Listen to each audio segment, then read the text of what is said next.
I recently caved in to get myself one of these, the AirPods 4.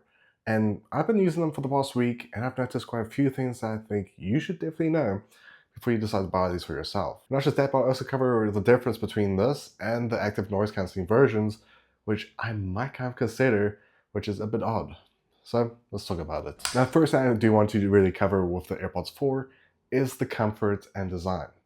Now, I'm someone that originally came from the first gen AirPods. That was the last time I ever used AirPods. So a big jump from the first gen to the fourth gen. But with Apple doing a redesign for the AirPods 4, it does feel a lot more comfortable than I remember. But if I'm being completely honest, I will say it took me roughly 2 days to just get used to them being in my ear. But once I got comfortable using these for my daily use, I'll definitely say I barely noticed them being in my ears and enjoying also the audio experience. Now, something just to add for those are maybe coming to the AirPods 4 for the very first time.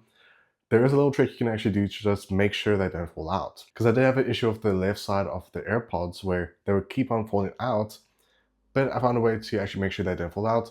It's just to put them in and twist where the stem faces down to basically your mouth.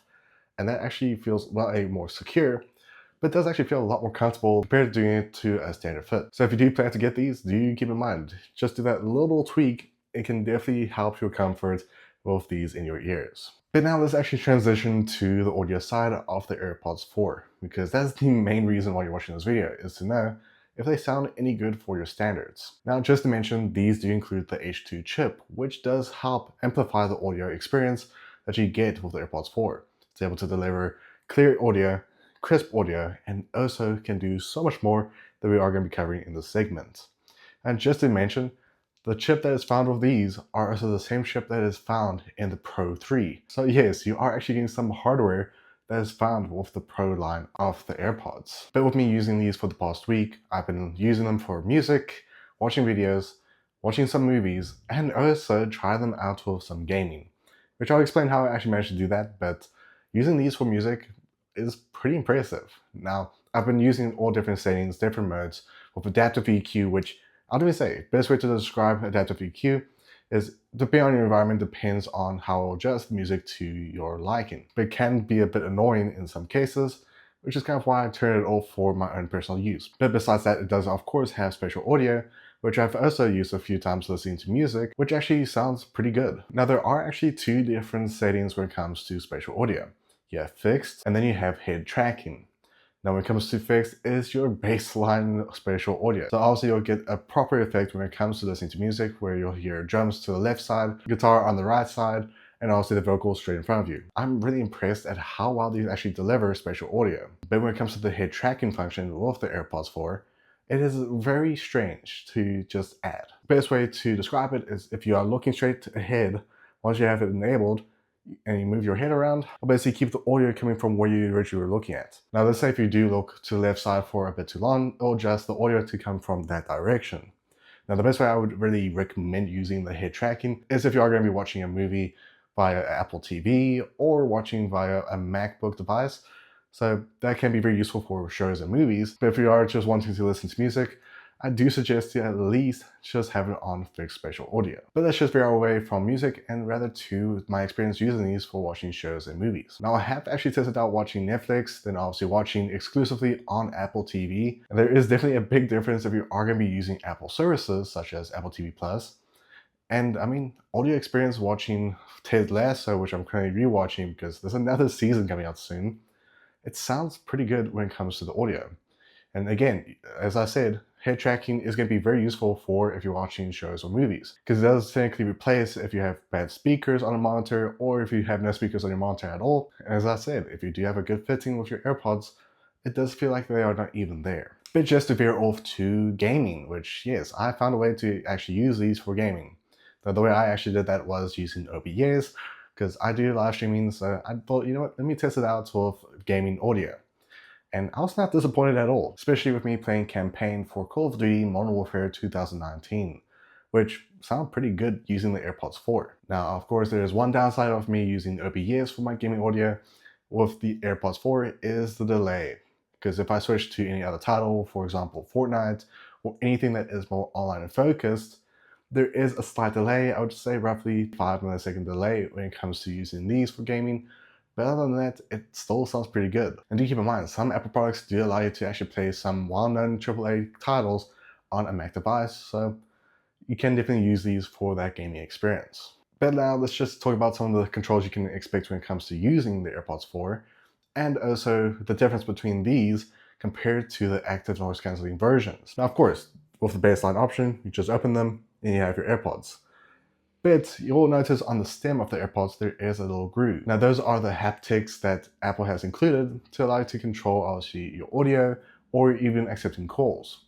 Now, one tap on either side will obviously play music or pause, or even accept a call. A double tap on the stem will actually skip to the next song, or obviously end your call. And then doing 3 taps on the stem will actually play back to your previous song that you were listening to. But let's say if you are on a jog and you can't really reach your phone or reach the stems, you can actually just accept a call by either nodding yes to accept a call, or even nodding no to decline a call. If you don't want to use Siri on the AirPods, you can either ask for Hey Siri, or you can just hold down on the stem to activate Siri. But let's actually talk about the difference between this option compared to the active noise cancelling version, because there are definitely some features that I think you might prefer that is found with the ANC version. Now, besides active noise cancelling being on the more expensive versions, there are a few features that are found on that is not on this, which includes live translation. So if you're wanting to translate any language, you can translate that with those AirPods. It's also found obviously with the AirPods Pro 3. But not just that, but you also do have conversation awareness where it'll just learn down the audio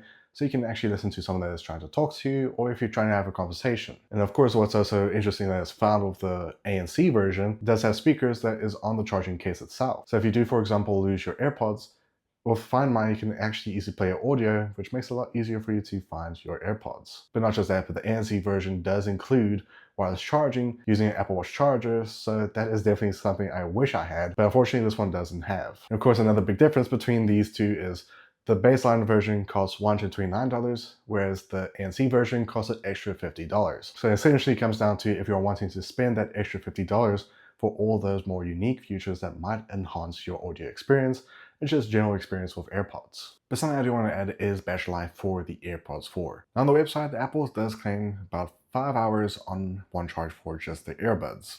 But with my personal use, I've seen the battery last at least close to 7 hours, which isn't bad at all. But it does also come down to how much constant audio you have going through the AirPods themselves. But just to include, if you do go for the ANC version, and you have noise cancelling on, it does use more batteries, so do keep that in mind if you do plan to go for the ANC version. And just for those who are wanting to know what the audio sounds like when you use the microphones built into the AirPods 4, is what they sound like. Now this is what the AirPods 4 sound like as a microphone for your videos.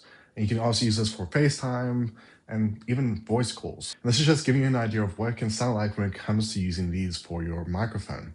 Now let me say personally, they do sound pretty decent for AirPods. And sure, they're not the best microphones out there, but they are not the worst. They're actually pretty clear when it comes to audio clarity. So if you do plan to use these a lot for, let's say, video calls or anything like that, they'll definitely give you a decent audio quality when it comes to using them. But at the end of the day, do I recommend the AirPods 4 for you to actually go for? Now, it does come down to what you're looking for when it comes to comfort. It does come down to if you're wanting to have some good audio. It also comes down to your budget, because these are cheap if you're going for the standard version that I have here.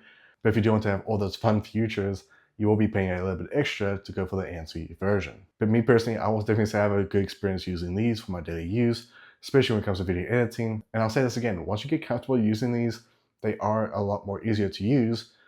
And doing that little trick, it does definitely keep them in your ears, because I know a lot of users do have issues where the AirPods will just slip out and it is very annoying. And if you are someone that does obviously prefer silicone tips, which I will definitely say is going to be a way better option to go for, then might as well just go for the AirPods Pro 3, which is the top spec you can get of AirPods at the moment. But let's do let me know in the comments below. Do you think you'll be getting these for yourself or not? But I'll catch you guys next one. Be safe as always. Have a good day onwards.